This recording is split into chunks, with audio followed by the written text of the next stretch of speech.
You are looking at the man, Zoro the Drummer, and we are so excited to have him. And this is the Worship Team Training Hangout. How are you, everybody? We are so glad that you are here with us today. We finally got the train on the tracks. We are at Season 6 premiere, and the Season 6 premiere, this is what we call Unceasing Worship. And this is our brand new season that we just kicked off, and couldn't think of anybody better than our good friend Zoro the Drummer that's with us today. Zoro, how are you? I am fantastic. Now that we've got this working, I'm totally happy. Awesome, awesome. And we're so glad that you guys are with us today. Glad that Zoro is here with us. Also, Rich, our awesome other co-awesomeness host. How are you today, Rich? I'm doing good today. You're in your new home? I guess it's new. Yeah. It's new for all of us. We haven't seen it before. No. This is the small bookshelf, but I got the other bookshelves in my office, which is not ready for you guys to see yet. Well, I don't know if we have an entire broadcast devoted for that, but hey, how about we just go ahead and move on? Rich, great to have you today. Guys, we are going to have Tony back with us on the next episode, and also we got Stephanie Kelly coming up too, so that's going to be a lot of fun. Can't wait. Plus, don't forget, we got Scott Kokenauer coming up on the following shows as well. He's going to join us. But this man right here, Zoro the Drummer, he is known also as the Minister of Groove. This is nothing new because you guys have seen Zoro on the worshipteamtraining.com site. He's listed as a mentor and instructor. He's written an awesome new book called Soar by Zoro. I like how those are closely related. Anyway, this guy, Zoro, has been in both Christian and secular industries, gifted, passionate encourager. His humor is a trademark style to the way that not only he teaches, but also his drumming skills. I love his heart because he's more about motivating people and excelling and doing well, not just in their craft, but within what God does through them. If you know anything about Zoro, as well as being a well-respected drummer in the drumming community, but he's also been the main drummer for Lenny Kravitz and worked with guys like Lincoln Brewster, Phil Keaggy, Tommy Walker, and many more. And we're grateful to have Zoro here with us today. Everybody, welcome, please, Zoro the Drummer. Great to have you, Zoro. How are you? I'm fine, man. I'm happy to be here with you. It's an honor and privilege to be on your program. Well, thank you for that. The last time we had you, Zoro, we were doing our audio shows, our audio podcast, which is about probably maybe 4 years ago or so. Yeah, it's been a while. I remember it was quite a while ago.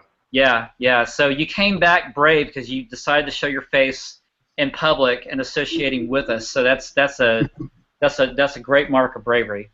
Well, I believe in what you're doing, and I always like to play my role in helping anybody in any way I can. If appearing on somebody's podcast or broadcast helps their ministry, then I'm happy to do it. Well, really appreciate that, Zoro. Thanks, Z.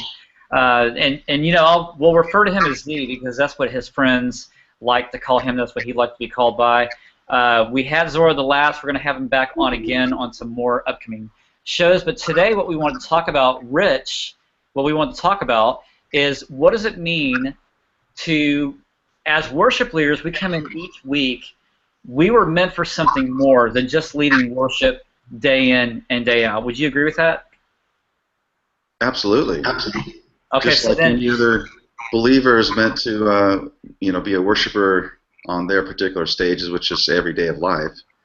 Right. I think that's what, we're not contained into one moment or one 20-minute music set for sure. Right. And so that kind of leads us to our first question. And what I've done is, again, I want to refer back to Zoro's book. I read this week. I was going out of town. I read it on the way and on the way back, and it is truly an inspiration, Zoro, and I love it. And that's what I wanted to do this show because it's so. I think the marriage of the book and then the topics that we're bringing to worship leaders are so important because worship leaders, songwriters, musicians, as you know alike, they're always looking for that next step. But it doesn't really mean that next step may be your next purpose. It's really about what God is doing through you and how God formed you and made you, like, let's say, even from childhood. So if we can go there, I just want to throw this out to you, and Rich, I want to get your response on this as well. Zoro, can you because you say this in your book about childhood, that it shapes you more than what we realize. What were some of the victories in your adult life that you encountered that you allowed that helped you soar above? Does that make sense? Sure. I mean, I would say in my childhood, I dealt with a tremendous amount of rejection, simply from the fact that I was raised by a single mother with 7 brothers and sisters, and my father left when I was an infant. So that left a mark of rejection on me that was throughout my life. But fortunately, the Lord was familiar with all of that, and He Himself was rejected. So I think through my relationship with the Lord, I was able to overcome the rejection of others through realizing that I'm accepted by God. If I'm accepted by God and I'm loved by Christ, then who else do I need to worry about? And that gave me a sense of confidence. It's one of those things where you almost go, hey, as long as I'm pleasing God in my life, then who else am I worried about? Because if I'm pleasing Him and I'm close to Him, He's going to help me. He's going to give me the grace to overcome the shortcomings of my early beginnings. And that's where God's grace comes in our lives. I mean, we all have deficits. We all come into this world through dysfunctional parents. No matter how good they are, the human race is dysfunctional. And so everybody has some form of deficit, some more than others. Some more painful than others, depending on what happened to you, but we all have things to overcome. But thanks be to God, through the glory of God and your relationship with Christ, He helps you to overcome those things. My childhood was set up in a way by the enemy that I would never rise above the circumstances that I grew up in, meaning I grew up in abject poverty, grew up struggling. We moved, probably 23 times by the time I was in 4th grade. I grew up with instability, grew up with very few encouragers, but none of that, through my surrendering to the Lord and relying on Him and trusting Him, none of that held me back from soaring. None of it had kept me from my purpose and fulfilling the visions and dreams that God gave me. And that's a testament to what the Lord can do in anyone's life if you rely on Him, you trust in Him, and then you do your part. Because we all have things and obstacles and hurdles to climb, but the bottom line is, with Him, He's helped me to climb all those things. And none of those things in my past have prevented me from soaring. An example would be like, I always wanted to be in the school band program. Since I was in 4th grade, I tried to get in the band playing the drums, and every year I was rejected and turned away, and they said, there's too many drummers, you can't play the drums. And so year after year, I was being pushed away from this dream of mine, and finally it wasn't only until like 10th grade or 11th grade that I finally got to be in the school band program through an incident that happened. But the point is, all those years, the enemy was trying to keep me from my destiny, and so I would be what you call a late starter. But still, God had a way for me to find it. So that's and He can do that for anybody. I'm no more special than the next person out there. But I have been somebody who has been surrendered to Him, learned to walk with Him, and learned to trust and rely on Him. And that's how we soar. That's how we overcome the deficits. Wow, awesome. Thanks, Zoro. Rich, I know from you and knowing you, like Zoro, myself, I mean, we all have come from different backgrounds and fractures that some of us are not proud of where we came from. Some it's hard to talk about. Zoro, thanks for sharing that journey and what God did through you. Rich, how do you see, I mean, Zoro talked about surrendering. How do you see that in the way of how God can use that for His plan for your life? Well, no, my mother, who was a single parent twice during her lifetime, always taught us how to be an overcomer. And I think surrender is how you overcome, because you have to lose in order to win. It's a different economy, and I think that's where sometimes if you have a disadvantage, you're able to see that you're on the losing side, and that determines, you see what reality really is, I think.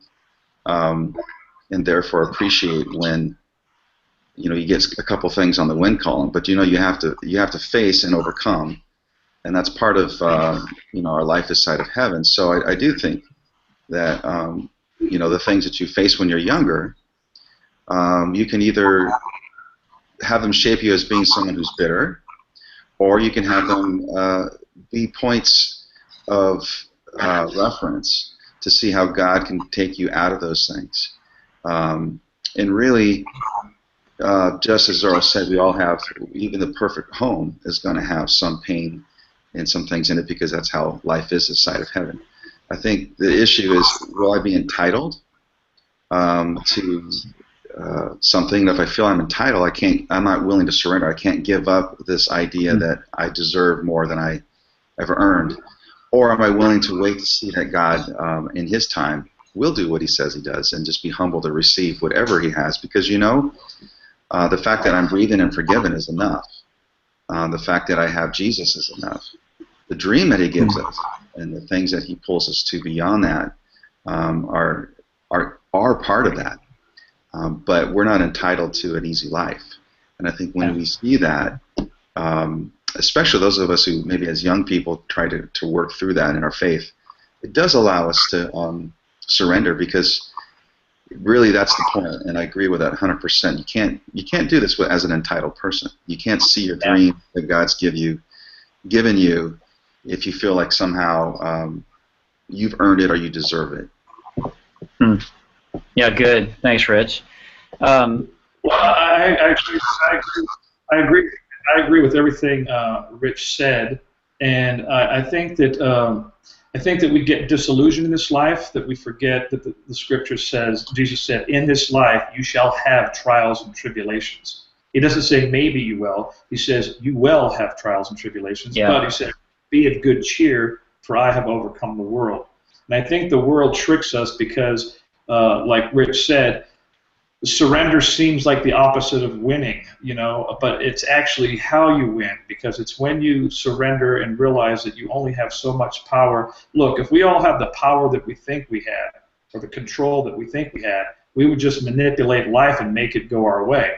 But we realize very quickly we don't have any power, and power is an illusion. But the power that we get is as we surrender to the Lord, then we're yielding to Him, and through Him, we're able to pass these tests. There's a lot of people in life that want to be generals, but without fighting any wars. And you cannot be a 5-star general in this life without having fought in major battles. And there's a lot of people that want to be General Patton, but without the resume of the battles that they won. And there are battles, and we overcome them as we surrender and as we do our part. But the great thing is that the test gives you a testimony.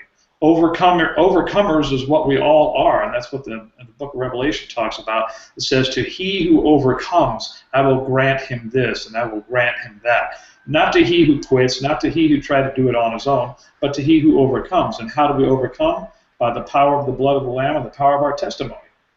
And our testimony, we only develop a heart later in life for things that we've overcome in childhood. If you know, most causes and most ministries that are powerful are run by people who had serious pain in their life, but their points of pain became their ministry itself, because the things they were able to endure and overcome, now they developed a heart of compassion for other people. And you cannot really have a heart of compassion for something that you really haven't gone through. So your points of pain become your points of victory if you allow God to use it to shape you, because every negative circumstance the devil could use to destroy you, or you could use as a vehicle to make excuses of why you didn't do this or you didn't have that opportunity, or you could allow God to use that negative thing and turn it into something good.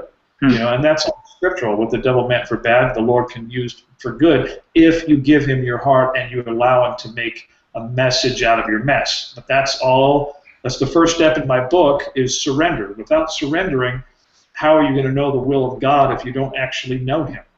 In every area of your life, how are you going to know the will of God if you haven't surrendered your heart to Him? And it's not a one-time deal.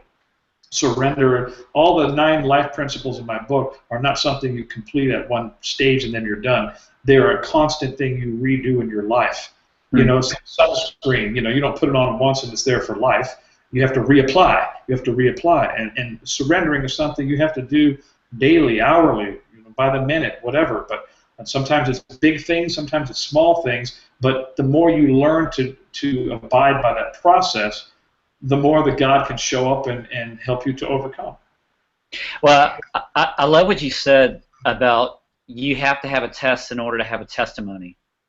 And you refer quite often in your book, Soar, about the life of Brother Lawrence. And this guy didn't have any lofty degrees. He was kind of a nobody in his time. But can you tell us, when you glean from his life, what do you think was the one thing that separated him from others? That he simply wanted to bask in the presence of God 24/7 during his work.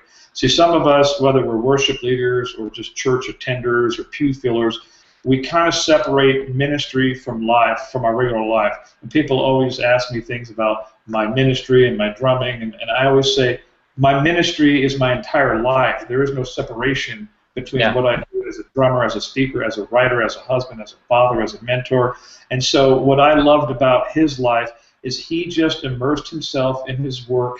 He was a cook in the kitchen, a chef for all the learned monks that had prestige and stature. He wanted to be one of those guys, but he didn't have the education.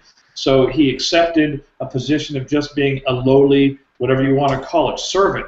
But he learned that he could commune with God 24/7 in the kitchen. And in the midst of his work, he didn't wait till he went to a worship service or got on stage or went to a big summit or a big Christian meeting. He learned that while he was cooking and while he was doing anything, that he could be communing with God. And that's where he developed this rich relationship with God, and the countenance of God was all over him. The anointing was all over him. The Spirit was all over him. And all of those learned men would come to him for advice, for wisdom, for counsel, because here's a guy who didn't necessarily have all the knowledge, but he actually knew God. And the thing is, we got to imagine ourselves lost on a desert island. You know, there are a lot of people who know scriptures and theologians who know the Bible forward and backward, but don't actually know him. You can know everything about somebody and not actually know them. I know this because there's a lot of musicians that I admired through the years, and maybe I read every article about them and everything I can get my hands on, and somebody that I once idolized. But then when I met that person in person, it became a whole nother experience. I was like, wow, they're nothing like I thought they were. They're so much cooler or so much more uncool than I thought they were, because now I spent time with them. So there's a difference between just reading every book and knowing a lot about God and having scriptures memorized and actually convening with him in every moment that you can. So out of that, the Brother Lawrence book, you know, Practicing the Presence of God, is a little tiny book that I found. I found it many years ago. A library was getting rid of their books yearly, and I found this little book. I'd never known it, and I started reading it, and I dug it. And it's a very small book of all these stories that he didn't write, that people told about him after he died. And it really encouraged me. And it's one of the books that I always carried with me when I was flying on airplanes. And I would read it, and it would just make me want to be closer to the Lord. And I put my worship music on. And I just have, from that book and from that guy's life, I just learned how to include the Lord in on every moment of my life as I'm living, not in select times when I go to my worship closet or my prayer closet, but just like I'll be driving around or I'll be on a plane falling asleep and I'm talking to the Lord. You realize that the whole thing that you learn from this man's life, it was nothing more than about developing a closeness to God. Everything else was irrelevant. And when you develop that personal closeness with him, the anointing of God, the presence of God is so strong on you that it causes that light to permeate from your very soul, and people are drawn to it, and people respond to it because they know that you have been in the light, and they need a touch of you, which is really him living in you. So that's why I included that story. And the chapter was the chapter called Be, which is just to be the person you were meant to be. And, you know, he didn't have the opportunity to be the other thing he was. So he just decided, I'm just going to be me, the cook, the chef that I am, but I'm going to learn to embrace God in the situation that I'm in. Because not everybody's going to be a Billy Graham. But yet here's a guy who very few people knew, but the book was written in the 1600s, and yet it's been read by millions of Christians for centuries. From a guy who was not a rock star, superstar, a big pastor of a 10,000-member church. He was just a guy who loved the Lord, but drew close to him, and people sensed what he had. So, what do you say, Rich, about that? I mean, is it important then for worship leaders to have a big church and to have a big ministry to be impressive, to do what God's called them to do? Or to have an album, sell an album or whatever? Those things surely are impressive, but I think, in fact, Brother Lawrence, I love that book, and, the idea of being in the kitchen is a great metaphor for, I think, those of us who lead worship, because the excitement about what we do, what's big about what we do, is the fact that people are brought to meet Jesus. And what we do is simply set a table. We're kind of like the guy in the kitchen, and also we're the maitre d', we're also the ushers, we're also the person at the table setting it, so that Jesus is the host and the guest of honor. And actually, in a true biblical sense, he's the meal. He's our food. Yeah. We assume who Jesus is. So as worship leaders, the more we can have the humble role of someone like Brother Lawrence, that we're servants in the kitchen. We're people who provide a service. We're lower than the plumbers who put the plumbing in the kitchen. We're the ones who actually serve the experience of other people so that they have that opportunity. And I think it's, whether you do it in a large or small setting, it's still very, very important. And of course, if we don't experience it ourselves, chefs always taste their own food, cooks always taste their own food. If we're not someone who really knows what we're serving out there, then I think it's a problem. I think we lose a lot of what our purpose is. So, through the music, it's kind of like being Brother Lawrence in the kitchen. So when we're practicing, when we're praying through the music set, when we're writing songs, that's like being in a kitchen. It's something that no one sees. It's hot in there, it's sometimes messy. Crumpled papers will go into the trash can. But what comes out, hopefully, is something that's prepared, that's ready, that not just in it, and both the nice plating of it, but also the substance, which is Christ, that comes out. And so I think it's a great thing. But all the things about making a CD, which I just put one out this year. So what? What really matters is how I serve as a worship leader those people, however few they are, or however many they are, the meal at the table. And that's really all it is. It's serving. We take it to this other place that I think is unfortunate. We're more like the blue collar guys out there trying to serve. We're not these professionals, these worship leaders. We're not professionals in the sense that we wear the white collars and we have the perks and we have the things that are about us in a position. We're more about the guys who actually help get things done and serve other people. So we're more like a tow truck driver than the CEO or something. Yeah. Zoro, can you take us through, like, what does it mean for you when you're preparing your set to play? If it's, because I know your heart, and like no matter what group you're playing for, I know you're thinking about the Lord and how to honor Him. So can you tell us, as a musician, what's your thought process? We talked about serving, and I think that's a great example, Rich, and talk about how we're like waiters, we're servants. What is your heart like when you're preparing your food to play for God? Well, I'm always in a servant's heart. I always carry with me a servant's heart. It doesn't really matter what I'm doing. I'm doing it right now on this show.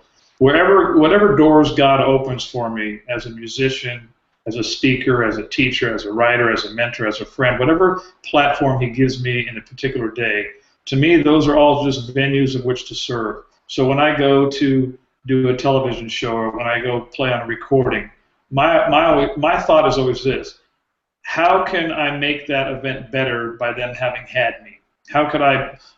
My goal is always to be an asset and not a liability. And there's a lot of musicians in the music industry, as we know. There's just a lot of egos when it comes to artists and creative people, and many of them are there for the opposite reason. They're there to, how can these people serve me? How can they worship me? How can they adore me and let me know how great and fabulous I am? And I'm not there to do that. I'm there to go, how can I make your life better because of something I played, something I said, something I wrote, because it's like Rich said, we are really just servants. Now, what does the scripture says? The Lord is looking for worshipers who will worship Him in spirit and in truth. He didn't say, I'm looking for people that I can worship or people that I can have other people worship. He is looking for worshipers that will worship Him in spirit and in truth. So how do you worship Him? You worship Him with your humility, because your humility makes you accessible. The further you climb up in the ladder of life, and the more success and more name or fame you get, the more there's a propensity to be arrogant or full of yourself, And the thing is, but the beauty is if the Lord elevates you, if you can hang on to that humility, you're going to be much more useful to Him, and you're going to reach many more people and impact many more people's lives. Because humility to me is like a road sign that says safe crossing. But pride and arrogance is like a road sign that says danger, rocks falling, no crossing. Because what humility does is it draws other people in, and it makes other people feel that what you're doing, they can also do. It welcomes other people onto the journey of whatever success you've had, or whatever God has done in your life that has been noteworthy. Humility shows people, wow, he's really humble, and you can tell them. Well, in my case, when people say that, I say it's very simple. How can anybody be anything but humble when the original gift you have from God is free? I did nothing in my life to ever earn musical talent. I did nothing to earn an ability to write or speak or communicate. I did nothing to get those things. I was given those things freely. Now, what I did with those things is I partnered with God, and I played my role in developing the thing that He gave me. But how could I be arrogant when it's like you know what it's like?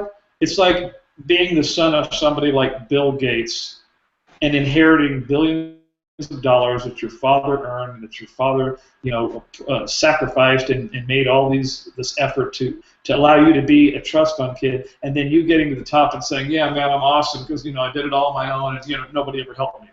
It's like you're taking credit for something you didn't do. He gave you the ability to have that wealth because He handed it to you. So God hands us the gifts and talents that we have. So therefore, we should always be humble because they're freely given to us, and one day we'll be accountable to the Lord on how we stewarded them. And the best way that you steward them is to remain humble, and that doesn't matter what, sometimes I'm in environments where I'm only before a few people. I travel all around the world. Sometimes I'm on a plane sitting next to 2 people, and that's my audience. So I treat every place in life as an opportunity to be a light for God. So no door is too small for me, and no door is too big. I'm also not afraid of bigger doors. I'm not afraid of more platform or millions. I'm not afraid of that because I'm going to be faithful in that station as much as I am if I'm at a church and there's only 6 people that are getting what I'm saying. So it's not about it's never about numbers. It's always about faithfulness to the call. And unfortunately, pride destroys the lives of those people who operate in it. Plus, it sends out such a negative, it's such an uninspiring thing to be around an arrogant, prideful person. And it does never lift anybody up. It drags people down and makes people feel like they can never attain what you have. So it's key to understand that you are nothing more than a servant. You have 2 ways you can live in this life. You can live a life of service, or you can live a life of self. If you live a life of self, you will self-destruct and you will self-implode, as every other Hollywood famous celebrity who lived that life showed you. They self-destructed because we were not made to handle that amount of self-worship or people worshiping us. We implode. We're meant to serve others, and when we do that, that's where we find significance and substance and meaning. Otherwise, the self-love is not enough to make somebody happy, because all the people that operate in it, they become unfulfilled. And that's why you have so many people that kill themselves that are rich and famous and good-looking. You're going, man, you had everything the world has to offer. What was the problem? The problem is you didn't have God filling that void, and you didn't understand the purpose of your gifting was to serve others. Because as soon as you make it all about you, it becomes unfulfilling. I have yet to meet a self-centered self-serving person that was prideful and arrogant, full of themselves, I have yet to meet one that was filled with joy. Not one have I met, and I've met thousands. I've not met one that was filled with like a purpose, a substance, a significance, and just a pure godly joy, because you will never get godly joy from self-centeredness. It doesn't come from there. It comes from servanthood. And a worship leader is nothing more than a servant with an instrument. Exactly. I love what you said, and that just reminds me too about the story of the centurion. You know, when after Jesus healed his son, his servant, and he said, you know, I've not found anyone with greater faith or joy. And I love how you put it too. We're just musicians with just an instrument. We just so happen with an instrument in our hand, but we are servants. We are ministers. That's all any of us are doing, whether we're musicians or not. We're just you know, the key in life is to find your lane, to discover what it is that God gave you, what that anointing is, what that gifting looks like, and to operate in it, and not worry about, will I become a rock star with this gifting or talent, or will I become rich or famous? Because not all talents, and not everybody in the world is going to be a world renowned or world acclaimed, but God could give a rip about that. The only thing He's looking at, were you faithful to the audience that I gave you, the audience of 5, the audience of 10, the audience of 100. Look, we all have a platform in life. Everybody's sphere of influence. The only question is, are we faithful with that platform? And so it's not about numbers. It's just about discovering that thing that He gave you to make a difference with, and then doing your part, because you are accountable to turn it into something. Inside of each of us lies a diamond's worth of potential, but we've got to mine the diamond out. We've got there's actual physical gold in, you know, there's minerals in our body, and there's trace elements of gold in our body, right? But we've got to dig it out. We've got to mine it out, and we do that through hard work, through cooperating with God, through intensive labor to develop that thing that He gave us, because we owe it to Him to excel, to be excellent, to soar in that area of our gifting. We owe it to Him. That's our responsibility. And the bottom line is, He doesn't do it for you. And that's the mistake a lot of Christians make, is that they think that if I'm with God and I'm with Jesus, then He's just going to open all these things, and He's going to anoint me, and everything's going to be awesome. And then if that's not happening, then I guess He doesn't love me. But no, He requires you to be a participant in the game of life, not a bystander. We're not, we're not to sit on the sidelines and wait for our talent to develop. He already gave it to us. You know, we're co-laborers with Christ. That means He does something and we do something. And there's a lot of also false humility that runs around in the church, and people think they're honoring God. An example would be, somebody said, "Oh man, you know, hey Brandon, that was awesome song you wrote, or that was awesome broadcast you put together," and you would say something like, "Oh man, thank you, man. It was nothing me. I had nothing to do with it. That was all the Lord. That's all the Lord." Well, that's not true, because that's saying that God created robots, and that you're involved in the process, and you are involved in the process. I believe you give God more glory and honor when you acknowledge Him as the source of the gift, but you honestly tell people, "Well, thank you so much. That feels good, because I labored for hours to develop the program." Well, that's that. Go ahead. Sorry, I was just going to say, that's that test that you're talking about. Well, I mean, the whole thing is like, you've got to let, if I were to let all the young drummers that come up to me, and if I were to tell them that, I'm able to do this because just God anointed me, and God just came over me, and this stuff happened, and it's really, I have nothing to do with it, I would be doing them a disservice, because I wouldn't have taught them the labor of over 35 years of practicing and studying and immersing myself in a craft to honor God. They would be under the impression that some people are just gifted and some people aren't. When the truth is, many of us have a similar gift, but some of us have worked really hard to turn it into a diamond. But we always had the diamonds. We always had the diamond lodged in us, but we went through the process of the cutting and scraping for it to shine before men. But, so we play a role. God didn't make robots. He gave us free will. So, but also, if you're not working on something really hard, if you don't have a vision or a dream or something to work hard towards, then life becomes very meaningless. and it is void of purpose. So hard work and developing something and working towards a vision is where life is. That's where the journey is, because without it, there's nothing to do. It's just boring.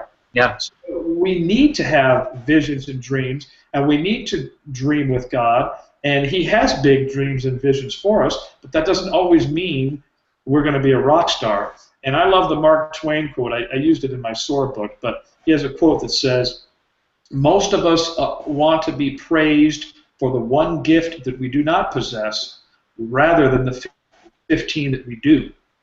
In other words, we want to be acknowledged for a gift and talent that we don't have. So many people in the country today want to be either a rock star, a supermodel, an athlete, or a famous writer, as if those were the only 4 gifts in the world that God has given men. There are multiple gifts He's given us, but the important thing is to go, well, what is the thing that He gave me? I'm not athletic, so for me to dream about being like the next LeBron James is not a dream, but a delusion, because it is not in my DNA to have that athletic prowess and that gifting. But for someone who is, that is their thing. So we don't get to choose the gifts we have. We simply have to accept what they are. Well, first we have to discover what they are, and if we don't know, we have to ask God. And if we do know what they are, we cannot negate our gifts and go, well, I don't want to do that. I want to do this. Yeah, I'm really good at teaching kids, but I'm never going to make $1 zillion doing that. So let me do this. Hey, this is a short journey, so the important thing is to do what we're supposed to do, because in a minute it's over, and no matter how many millions or how famous you were, it's all going to be gone in the blink of an eye. The only thing that will matter is what did you do with what the Lord gave you? And did you steward that? And did you stay in that lane? Because that's what He cares about, is you fulfilling that call and purpose. And He does not measure things in the way we measure them. We always measure our churches by the number, and our worship CDs by how many sold. And we place our value in the wrong things, rather than going, hey, this was the best I had to offer. The Lord gave me this song, and the only thing that matters is that it gets out there. It doesn't matter if it sold millions of copies. It mattered that I created this piece of art that God gave me to share. And He just looks at faithfulness. That's it, man. It's real simple. Yeah, it is simple. I love that. Thanks, Zoro. And I want to introduce, kind of segueing here, you're talking about walking away from the numbers, how the numbers don't matter. So true. A guy right here, Sean Johnson, Swift, he's part of our crew, just came on board. What's up, Zoro? And and so Swift used to tour with Little Richard. He was his MD, and Swift knows what it means to walk away from the numbers, and then you go down to the bottom, and you got to work your way back up. This is a worker here in the Lord that knows what it means to sweat. So Sean, when you're here listening to Zoro, what's been resonating in your heart? Well, first of all, I want to just say I'm honored to be here with Zoro, because I remember Zoro when I was about 13 playing with New Edition. Is that right? Yeah. Did you play with New Edition? I did, yeah. And dude, I met you backstage in Knoxville, Tennessee back in the day, and I said, I want to be in show business. And this is how I got the job with Little Richard. I ended up going out to hang out with Brooke Payne in California. Wow. And I met Little Richard, and I ended up getting that job because I was hanging out with him. But fast forwarding to today, yeah, you're absolutely right. I think I was just listening in, and I know I came in at the last minute, and I'll make this quick. But everything you were laying out was kind of resonating with me, because that was something that I was recently dealing with here, because we were trying to redefine our worship team and like how we want to start our new guys off from the bottom, but we wanted to actually hone in on their hearts first before they sing any note, before they play any drum, before they play any guitar. And it was getting tough for us, our worship team, to kind of make that come to fruition, because a lot of the guys, super talented, really great musicians, and they don't understand that we're looking and seeking the true heart for God. So they were walking away, they weren't coming back, they were declining, they're not coming back to our worship team. But we talked about that this morning and said, you know what, we feel all right about that, because imagine what would have happened if we would have got them on our team. and then would have had to have that hard talk because they were coming in like rock stars, how much disservice that would have done them. At least we was upfront about it, and God put on our hearts to make sure, look, guys, before you even start this worship session and all of this, and we're not throwing resumes and nothing out there away, but our truth, what we want to know about your resume is what's your heart for worship and for God more than anything. So, Absolutely. I mean, if that makes sense, and I know I kind of got away from the Little Richard thing, but this is about God right now. And God is mine. Zoro, I've seen you for years, man. I've ran into you several times. Look, he used to have a white suit and a white hat. And the hat, yeah, I remember the hat. And dude, he had, listen, he was, I'm telling you, man, Zoro is phenomenal drummer. I know y'all know that. Hey, Rich, how are you, sir? I'm good. That's so funny. I haven't got my CD yet. I'm sidetracking, sorry. I know. What is this? The white hat, dude, you're cracking me up now when you said that. I actually did have a custom-made white hat made back in the New Edition days. With the rhinestones on it.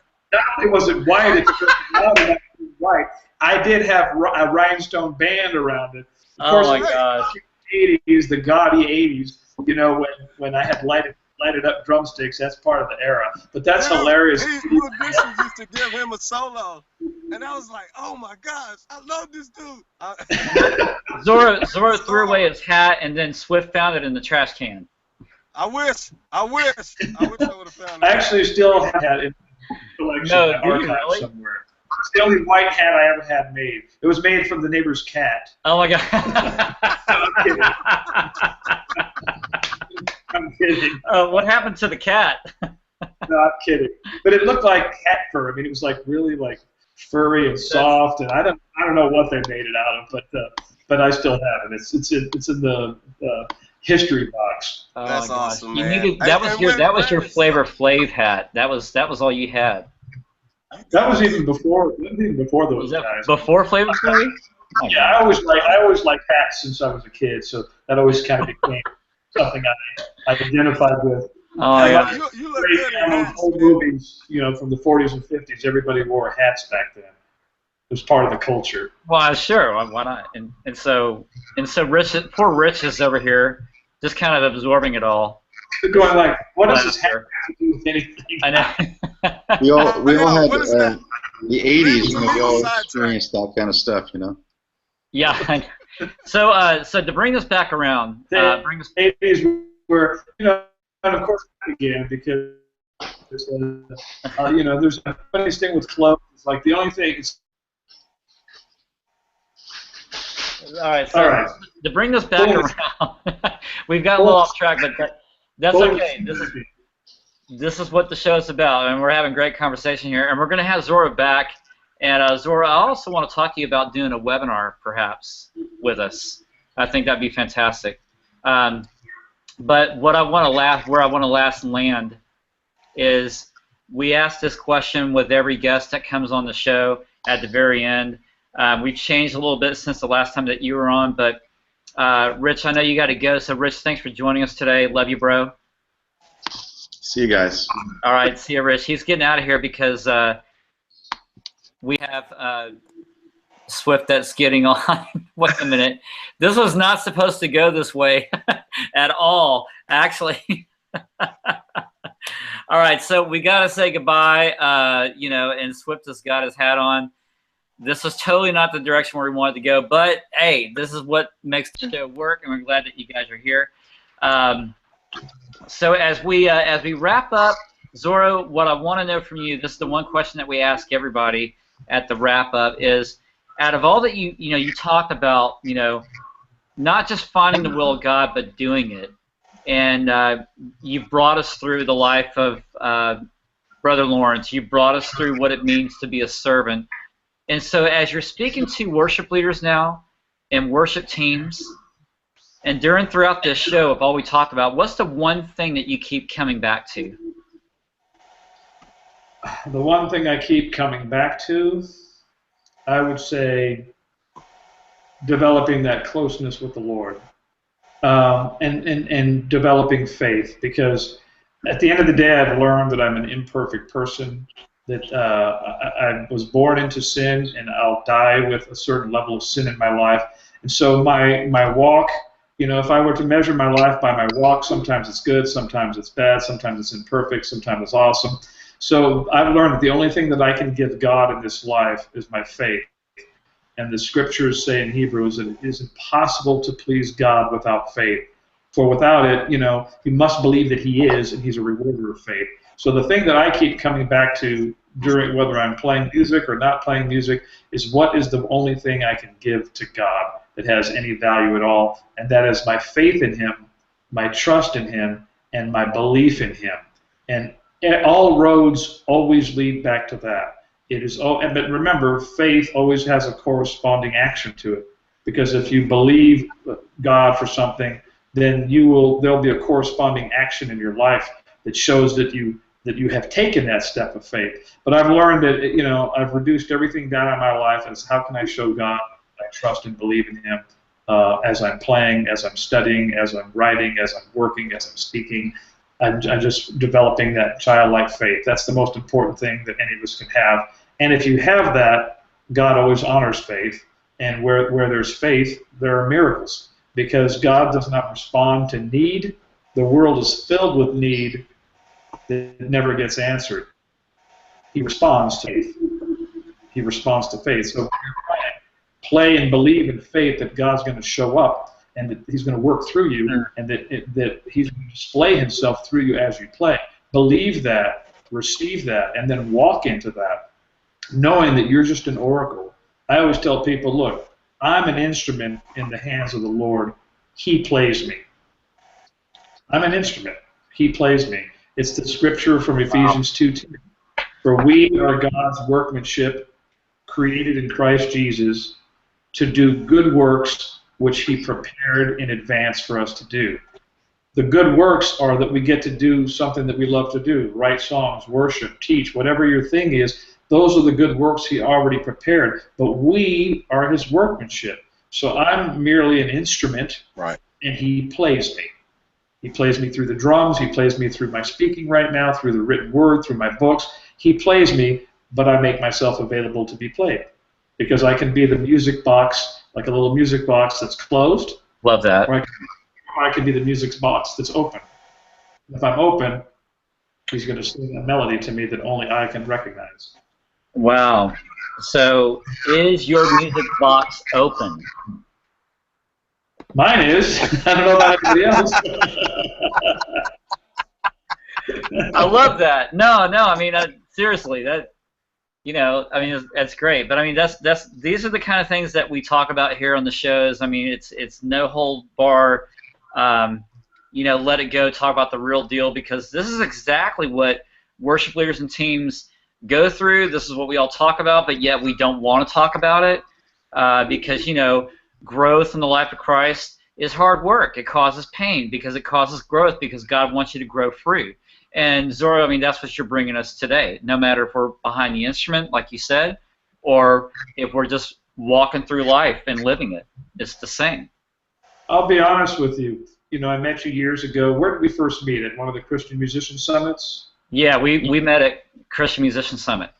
Okay, so I took a liking to you, and I try to be an encourager wherever I go. But I'll give you an example. Like, I have no idea if one person is watching this, or 5,000, or 50 million, or nobody. Yeah. And I agreed to do it, and I've agreed to do other things with you in the past. And I'm not trying to pat myself on the back. I'm trying to lead by example. There are a lot of people in life that don't want to do anything if it doesn't seem like they're going to get a lot out of it. And then again, that's self-oriented, right? I showed up on this show, and if there's only one person listening, I spent however many 2 hours that it took to get the Google thing working and to do the show or whatever. and normal. And that's 2 hours of my life I'll never get back. But my point is, I do everything as the Lord directs. So He's looking for people that are malleable, that are like clay, that are soft, that he can lead. Because if he can trust you to do something that you know maybe there's only one person listening, then he may give you an opportunity to speak before millions. And in my life, he's done that. In my life, he's done that. I've had audiences of 1 or 2 that I ministered to in private, in traveling through the airport or whatever, but then he has opened up doors where I've ministered to thousands through television or millions through television. So the point I'm getting at the story is to not pigeonhole God, to be available for him, and to just go down every door that he shows you.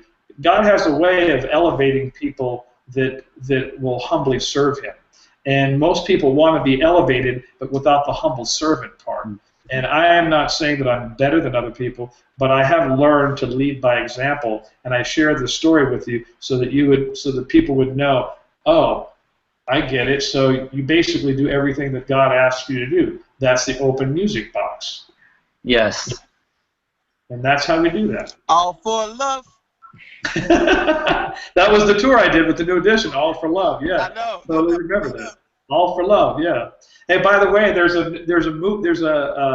a mini series coming out on the new edition. That's no. I seen that. Yeah. There's a mini series coming out on that mini series. It's coming out next year on BET. Oh, wow. And apparently they have somebody playing me, Zoro, which I thought was hilarious. See that? I can't wait to see Johnny Depp play me. No.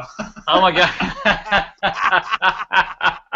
Yeah, he doesn't have any lines either. That's the funny part. That's funny. Is this the long way home now? Hi, Jack.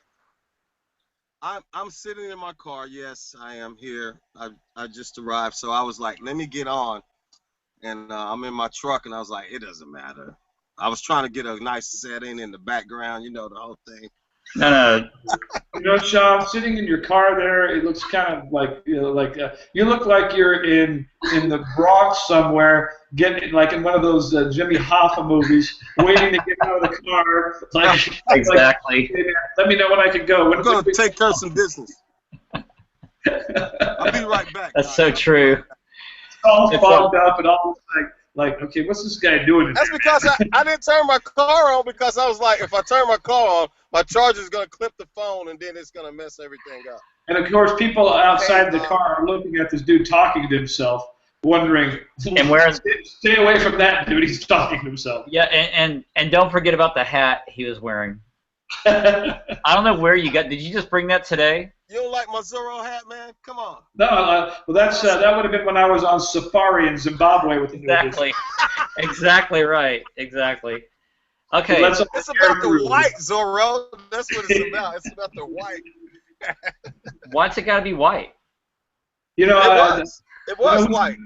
I found out who's going to play me in the movie. It's going to be Tracy Morgan. No.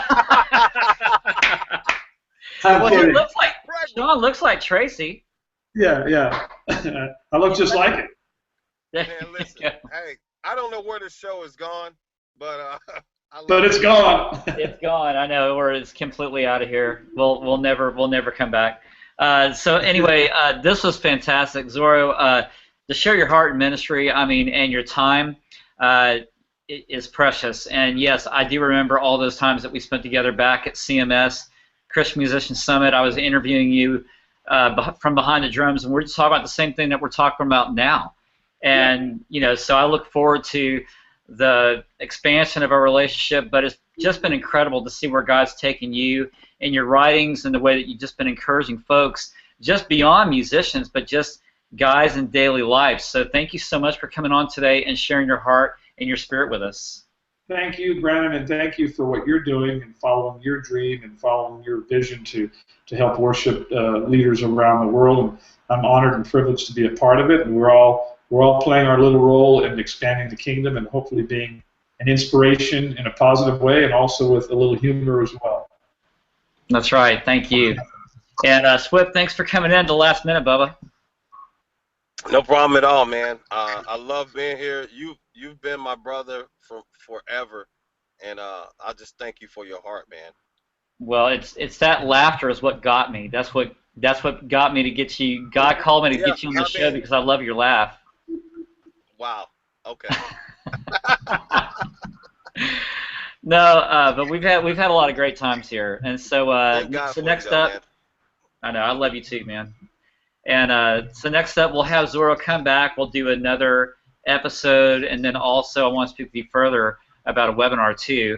So drummers out there, worship leaders alike, those are the topics that we want to cover on the webinar, and maybe we can get some more shots of what you can do, Zoro. But that's kind of for a later date. But folks, just kind of putting it out there. We'll see what we can do. Not making any promises yet. But hey, thanks so much for joining us today here on the Worship Team Training Hangout. It's been fantastic to have you. And don't forget, later on this month, and well, coming up in September, Scott Kokenauer. We also have Kim Bontrager. Those are two worship leaders that we had before that shared their testimony and story about nearly the same thing what we're talking about here with Zoro, but just through a different path of life. So you can't miss it. Share this broadcast out with somebody that you know that needs to hear the message that Zoro had shared with us today. So thank you guys again for being with us, and we'll see you back at the next Worship Team Training Hangout. Love you. See you soon. Bye. Thanks, Brandon.